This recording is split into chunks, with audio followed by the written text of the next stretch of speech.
सभी देशवासियों को आदरपूर्वक नमस्कार। कोरोना संक्रमण से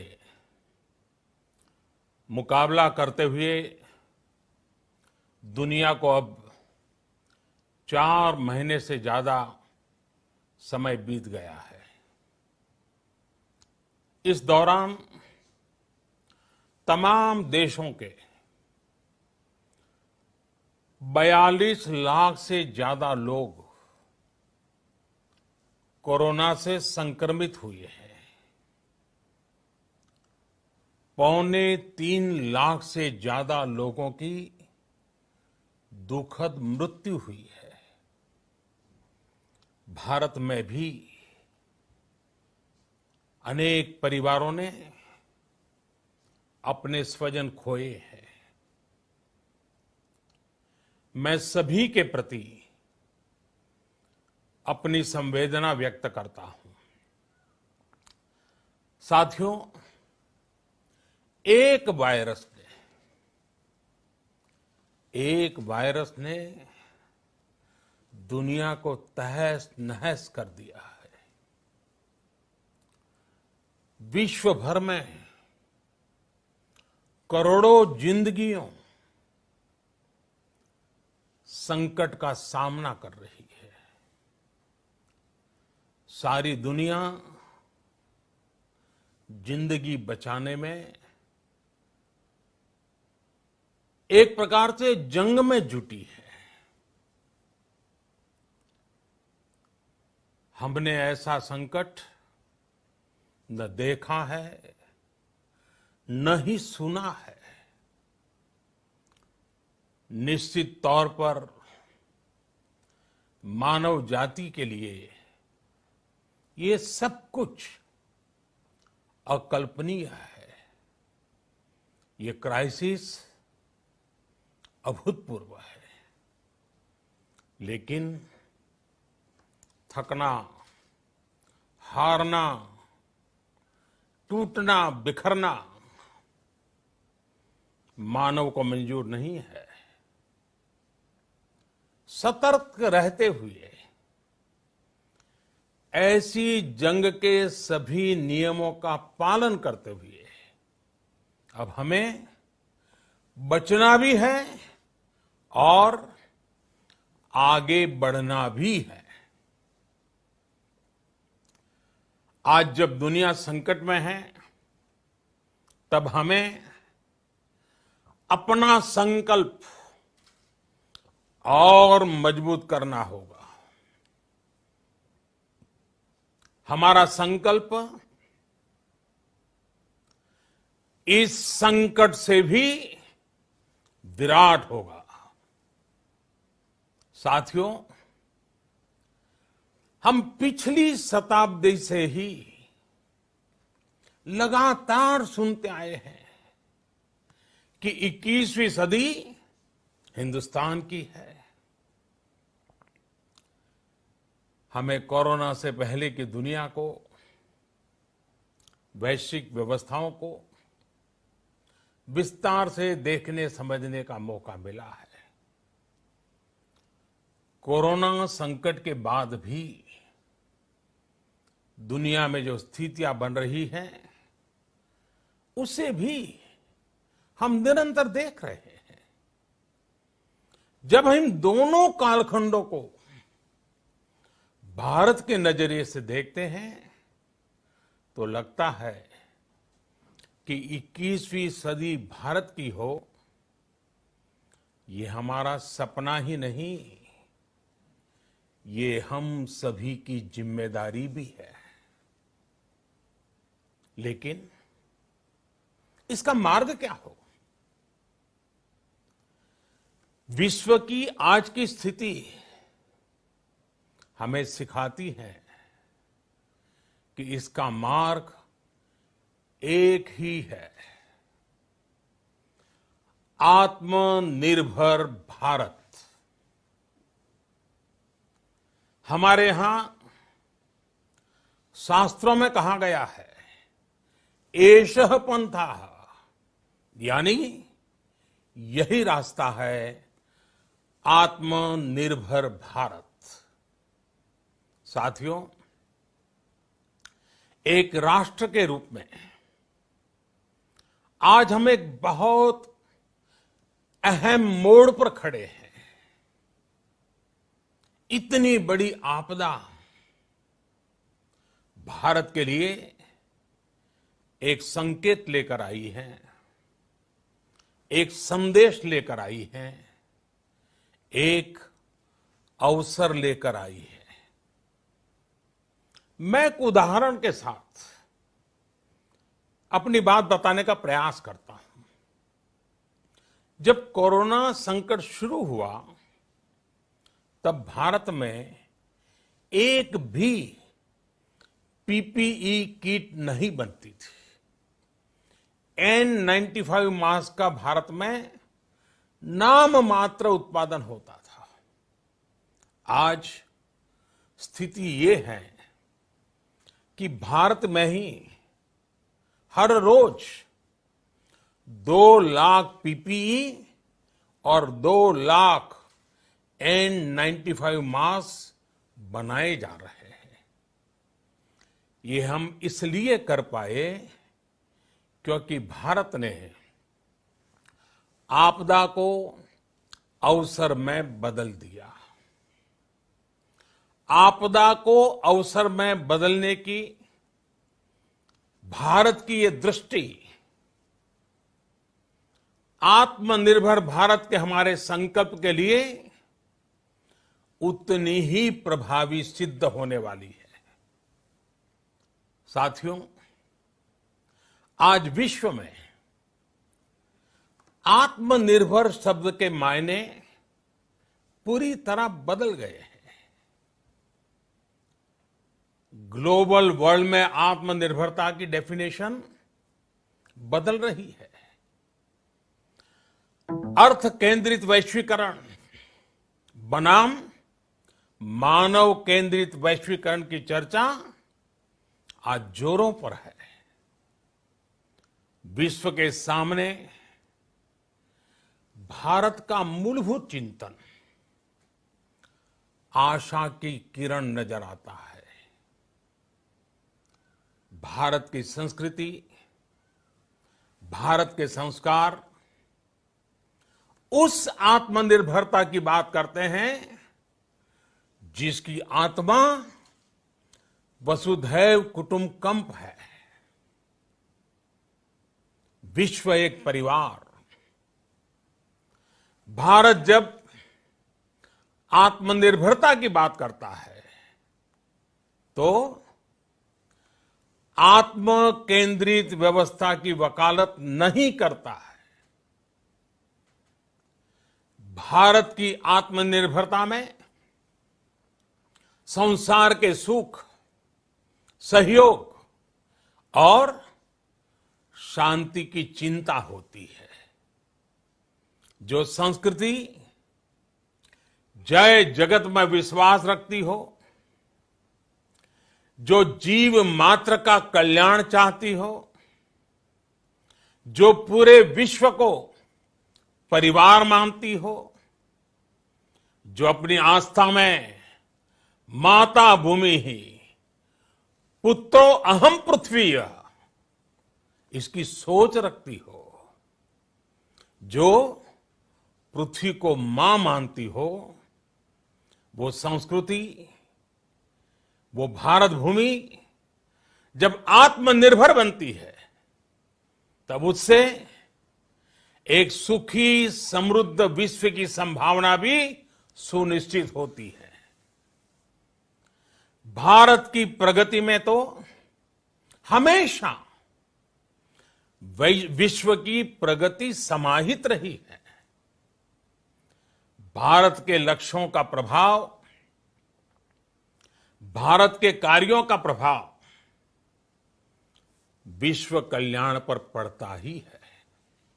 जब भारत खुले में शौच से मुक्त होता है तो दुनिया की तस्वीर भी बदलती है। टीबी हो, कुपोषण हो, पोलियो हो, भारत के अभियानों का असर दुनिया पर पड़ता ही है। International solar alliance global warming के खिलाफ भारत की दुनिया को सौगात है। इंटरनेशनल योगा दिवस की पहल मानव जीवन को तनाव से मुक्ति दिलाने के लिए भारत का उपहार है। जिंदगी और मौत की लड़ाई लड़ रही दुनिया में आज भारत की दवाइयां एक नई आशा लेकर पहुंचती है। इन कदमों से दुनिया भर में भारत की भूरी भूरी प्रशंसा होती है। तो स्वाभाविक है, हर भारतीय गर्व करता है। दुनिया को विश्वास होने लगा है कि भारत बहुत अच्छा कर सकता है, मानव जाति के कल्याण के लिए बहुत कुछ अच्छा दे सकता है। सवाल यह है कि आखिर कैसे? इस सवाल का भी उत्तर है 130 करोड़ देशवासियों का आत्मनिर्भर भारत का संकल्प। साथियों, हमारा सदियों का गौरवपूर्ण इतिहास रहा है। भारत जब समृद्ध था, सोने की चिड़िया कहा जाता था, संपन्न था, तब सदा विश्व के कल्याण की राह पर ही चला। वक्त बदल गया, देश गुलामी की जंजीरों में जकड़ गया। हम विकास के लिए तरसते रहे। आज फिर भारत विकास की ओर सफलतापूर्वक कदम बढ़ा रहा है। तब भी विश्व कल्याण की राह पर अटल है। याद करिए, इस शताब्दी की शुरुआत के समय Y2K संकट आया था। भारत के टेक्नोलॉजी एक्सपर्ट्स ने दुनिया को उस संकट से निकाला था। आज हमारे पास साधन है, हमारे पास सामर्थ्य है, हमारे पास दुनिया की सबसे बेहतरीन टैलेंट है। हम बेस्ट प्रोडक्ट्स बनाएंगे, अपनी क्वालिटी और बेहतर करेंगे, सप्लाई चेन को और आधुनिक बनाएंगे। ये हम कर सकते हैं और हम जरूर करेंगे। साथियों, मैंने अपनी आंखों के सामने कच्छ भूकंप के वो दिन देखे हैं। हर तरफ सिर्फ मलबा ही मलबा, सब कुछ ध्वस्त हो गया था। ऐसा लगता था मानो कच्छ मौत की चादर ओढ़कर सो गया हो। उस परिस्थिति में कोई सोच भी नहीं सकता था कि कभी हालत बदल पाएंगे।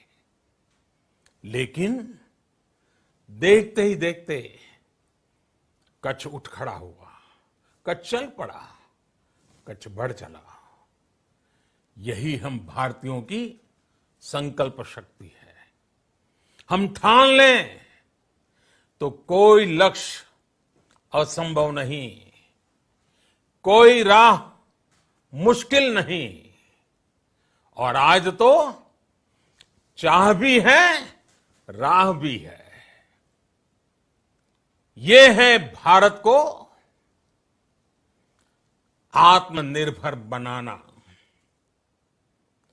भारत की संकल्प शक्ति ऐसी है कि भारत आत्मनिर्भर बन सकता है। साथियों, आत्मनिर्भर भारत की ये भव्य इमारत 5 पिलर्स पर खड़ी होगी। पहला पिलर इकोनॉमी। एक ऐसी इकोनॉमी जो इंक्रीमेंटल चेंज नहीं बल्कि क्वांटम जंप लाए। दूसरा पिलर इंफ्रास्ट्रक्चर। एक ऐसा इंफ्रास्ट्रक्चर जो आधुनिक भारत की पहचान बने। तीसरा पिलर हमारी सिस्टम। एक ऐसा सिस्टम जो बीती शताब्दी की रीति नीति नहीं बल्कि 21वीं सदी के सपनों को साकार करने वाली टेक्नोलॉजी ड्रिवन व्यवस्थाओं पर आधारित हो। चौथा पिलर हमारी डेमोग्राफी। दुनिया की सबसे बड़ी डेमोक्रेसी में हमारी वाइब्रेंट डेमोग्राफी हमारी ताकत है। आत्मनिर्भर भारत के लिए हमारी ऊर्जा का स्रोत है। पांचवा पिलर डिमांड। हमारी अर्थव्यवस्था में डिमांड और सप्लाई चेन का जो चक्र है, जो ताकत है, उसे पूरी क्षमता से इस्तेमाल किए जाने की जरूरत है। देश में डिमांड बढ़ाने के लिए, डिमांड को पूरा करने के लिए हमारी सप्लाई चेन के हर स्टेक होल्डर का सशक्त होना जरूरी है। हमारी सप्लाई चेन, हमारी आपूर्ति की उस व्यवस्था को हम मजबूत करेंगे जिसमें मेरे देश की मिट्टी की महक हो, हमारे मजदूरों के पसीने की खुशबू हो। साथियों, कोरोना संकट का सामना करते हुए नए संकल्प के साथ मैं आज एक विशेष आर्थिक पैकेज की घोषणा कर रहा हूं। ये आर्थिक पैकेज आत्मनिर्भर भारत अभियान, आत्मनिर्भर भारत अभियान की अहम कड़ी के तौर पर काम करेगा। साथियों, हाल में सरकार ने कोरोना संकट से जुड़ी जो आर्थिक घोषणाएं की थी, जो रिजर्व बैंक के फैसले थे और आज जिस आर्थिक पैकेज का ऐलान हो रहा है, उसे जोड़ दें तो ये करीब करीब 20 लाख करोड़ रुपए का है। 20 लाख करोड़ रुपए का है। ये पैकेज भारत की जीडीपी का करीब करीब 10% है। इन सबके जरिए देश के विभिन्न वर्गों को आर्थिक व्यवस्था की कड़ियों को 20 लाख करोड़ रुपए का संबल मिलेगा, सपोर्ट मिलेगा। 20 लाख करोड़ रुपए का ये पैकेज 2020 में देश की विकास यात्रा को 20 लाख 2020 में आत्मनिर्भर भारत अभियान को एक नई गति देगा। आत्मनिर्भर भारत के संकल्प को सिद्ध करने के लिए इस पैकेज में लैंड, लेबर, लिक्विडिटी और लॉज सभी पर बल दिया गया है। ये आर्थिक पैकेज हमारे कुटीर उद्योग, गृह उद्योग, हमारे लघु मंझोले उद्योग, हमारे एमएसएमई के लिए हैं, जो करोड़ों लोगों की आजीविका का साधन है, जो आत्मनिर्भर भारत के हमारे संकल्प का मजबूत आधार है। ये आर्थिक पैकेज देश के उस श्रमिक के लिए हैं, देश के उस किसान के लिए हैं, जो हर स्थिति, हर मौसम में देशवासियों के लिए दिन रात परिश्रम कर रहा है। ये आर्थिक पैकेज हमारे देश के मध्यम वर्ग के लिए है, जो ईमानदारी से टैक्स देता है, देश के विकास में अपना योगदान देता है। ये आर्थिक पैकेज भारतीय उद्योग जगत के लिए है, जो भारत के आर्थिक सामर्थ्य को बुलंदी देने के लिए संकल्पित है। कल से शुरू करके आने वाले कुछ दिनों तक वित्त मंत्री जी द्वारा आपको आत्मनिर्भर भारत अभियान से प्रेरित इस आर्थिक पैकेज की विस्तार से जानकारी दी जाएगी। साथियों, आत्मनिर्भर भारत बनाने के लिए बोल्ड रिफॉर्म्स की प्रतिबद्धता के साथ अब देश का आगे बढ़ना अनिवार्य है। आपने भी अनुभव किया है कि बीते 6 वर्षों में जो रिफॉर्म्स हुए, उनके कारण आज संकट के इस समय भारत की व्यवस्थाएं अधिक सक्षम, अधिक समर्थ नजर आई है। वरना कौन सोच सकता था कि भारत सरकार जो पैसे भेजेगी वो पूरा का पूरा गरीब की जेब में, किसान की जेब में पहुंच पाएगा। लेकिन ये हुआ, वो भी तब हुआ जब तमाम सरकारी दफ्तर बंद थे, ट्रांसपोर्ट के साधन बंद थे, जनधन, आधार, मोबाइल, जेएएम, जैम की त्रिशक्ति से जुड़ा सिर्फ एक रिफॉर्म था, जिसका असर हमने अभी देखा। अब रिफॉर्म्स के उस दायरे को व्यापक करना है, नई ऊंचाई देनी है। ये रिफॉर्म्स खेती से जुड़ी पूरी सप्लाई चेन में होंगे, ताकि किसान भी सशक्त हो और भविष्य में कोरोना जैसी किसी दूसरे संकट में कृषि पर कम से कम असर हो। ये रिफॉर्म्स रेशनल टैक्स सिस्टम, सरल और स्पष्ट नियम कानून, उत्तम इंफ्रास्ट्रक्चर, समर्थ और सक्षम ह्यूमन रिसोर्सेज और मजबूत फाइनेंशियल सिस्टम के निर्माण के लिए होंगे। ये रिफॉर्म्स बिजनेस को प्रोत्साहित करेंगे, निवेश को आकर्षित करेंगे और मेक इन इंडिया के हमारे संकल्प को सशक्त करेंगे।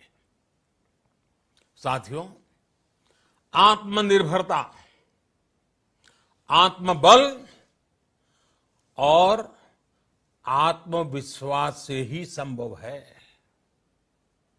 आत्मनिर्भरता ग्लोबल सप्लाई चेन में कड़ी स्पर्धा के लिए भी देश को तैयार करती है और आज ये समय की मांग है कि भारत हर स्पर्धा में जीते, ग्लोबल सप्लाई चेन में बड़ी भूमिका निभाए। इसे समझते हुए आर्थिक पैकेज में अनेक प्रावधान किए गए हैं। इससे हमारे सभी सेक्टर्स की एफिशिएंसी बढ़ेगी और क्वालिटी भी सुनिश्चित होगी। साथियों, ये संकट इतना बड़ा है कि बड़ी से बड़ी व्यवस्थाएं हिल गई हैं। लेकिन इन्हीं परिस्थितियों में हमने, देश ने हमारे गरीब भाई बहनों की संघर्ष शक्ति, उनकी संयम शक्ति का भी दर्शन किया है। खासकर हमारे जो रेहड़ी वाले भाई बहन हैं, ठेला लगाने वाले हैं, पटरी पर सामान बेचने वाले हैं, जो हमारे श्रमिक साथी हैं, जो घरों में काम करने वाले भाई बहन हैं, उन्होंने इस दौरान बहुत कष्ट झेले हैं, तपस्या की है, त्याग किया है। ऐसा कौन होगा जिसने उनकी अनुपस्थिति को महसूस नहीं किया? अब हमारा कर्तव्य है उन्हें ताकतवर बनाने का, उनके आर्थिक हितों के लिए कुछ बड़े कदम उठाने का। इसे ध्यान में रखते हुए गरीब हो, श्रमिक हो, प्रवासी मजदूर हो, पशुपालक हो, हमारे मछुआरे साथी हो, संगठित क्षेत्र से हो या असंगठित क्षेत्र से, हर तबके के लिए आर्थिक पैकेज में कुछ महत्वपूर्ण फैसलों का ऐलान किया जाएगा।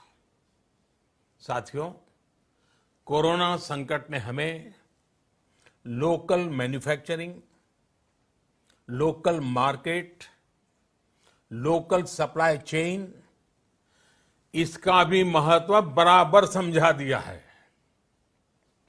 संकट के समय में लोकल ने ही हमारी डिमांड पूरी की है, हमें इस लोकल ने ही बचाया है। लोकल सिर्फ जरूरत नहीं, बल्कि हम सबकी जिम्मेदारी है। समय ने हमें सिखाया है कि लोकल को हमें अपना जीवन मंत्र बनाना ही होगा। आपको आज जो ग्लोबल ब्रांड्स लगते हैं, वो भी कभी ऐसे ही बिल्कुल लोकल थे, लेकिन जब वहां के लोगों ने उनका इस्तेमाल शुरू किया, उनका प्रचार शुरू किया, उनकी ब्रांडिंग की, उन पर गर्व किया, तो वो प्रोडक्ट्स लोकल से ग्लोबल बन गए। वो प्रोडक्ट्स लोकल से ग्लोबल बन गए। इसलिए आज से हर भारतवासी को अपने लोकल के लिए वोकल बनना है। लोकल के लिए वोकल बनना है। न सिर्फ लोकल प्रोडक्ट्स खरीदने हैं, बल्कि उनका गर्व से प्रचार भी करना है। मुझे पूरा विश्वास है कि हमारा देश ऐसा कर सकता है। आपके प्रयासों ने तो हर बार आपके प्रति मेरी श्रद्धा को और बढ़ाया है। मैं गर्व के साथ एक बात महसूस करता हूं, याद करता हूं, जब मैंने आपसे देश से खादी खरीदने का आग्रह किया था, यह भी कहा था कि देश के हैंडलूम वर्कर्स को सपोर्ट करें। आप देखिए, बहुत ही कम समय में खादी और हैंडलूम दोनों को ही डिमांड और बिक्री रिकॉर्ड स्तर पर पहुंच गई। इतना ही नहीं, उसे आपने बड़ा ब्रांड भी बना दिया। बहुत छोटा सा प्रयास था, लेकिन परिणाम मिला, बहुत अच्छा परिणाम मिला। साथियों, सभी एक्सपर्ट्स बताते हैं, साइंटिस्ट बताते हैं कि कोरोना लंबे समय तक हमारे जीवन का हिस्सा बना रहेगा। लेकिन साथ ही हम ऐसा भी नहीं होने दे सकते कि हमारी जिंदगी सिर्फ और सिर्फ कोरोना के इर्द गिर्द ही सिमट कर रह जाए। हम मास्क पहनेंगे, 2 गज दूरी का पालन करेंगे, लेकिन अपने लक्ष्यों को दूर नहीं होने देंगे। इसलिए लॉकडाउन का चौथा चरण, लॉकडाउन 4, पूरी तरह नए रंग रूप वाला होगा, नए नियमों वाला होगा। राज्यों से हमें जो सुझाव मिल रहे हैं, उनके आधार पर लॉकडाउन 4, इससे जुड़ी जानकारी भी आपको 18 मई से पहले दी जाएगी। मुझे पूरा भरोसा है कि नियमों का पालन करते हुए हम कोरोना से लड़ेंगे भी और आगे भी बढ़ेंगे। साथियों, हमारे यहां कहा गया है, सर्वम आत्मवशम सुखम, अर्थात जो हमारे वश में है, जो हमारे नियंत्रण में है, वही सुख है। आत्मनिर्भरता हमें सुख और संतोष देने के साथ साथ सशक्त भी करती है। 21वीं सदी भारत की सदी बनाने का हमारा दायित्व आत्मनिर्भर भारत के प्रण से ही पूरा होगा। इस दायित्व को 130 करोड़ देशवासियों की प्राण शक्ति से ही ऊर्जा मिलेगी। आत्मनिर्भर भारत का ये युग हम भारतवासी के लिए नूतन प्रण भी होगा, नूतन पर्व भी होगा। अब एक नई प्राण शक्ति, नई संकल्प शक्ति, उसे लेकर के हमें आगे बढ़ना है। जब आचार विचार कर्तव्य भाव से सराबोर हो, कर्मठता की पराकाष्ठा हो, कौशल्य की पूंजी हो, तो आत्मनिर्भर भारत बनने से कौन रोक सकता है। हम भारत को आत्मनिर्भर भारत बना सकते हैं। हम भारत को आत्मनिर्भर बनाकर रहेंगे। इस संकल्प के साथ, इस विश्वास के साथ मैं आपको बहुत बहुत शुभकामनाएं देता हूं। आप अपने स्वास्थ्य का, अपने परिवार, अपने करीबियों का जरूर ध्यान रखिए। बहुत बहुत धन्यवाद।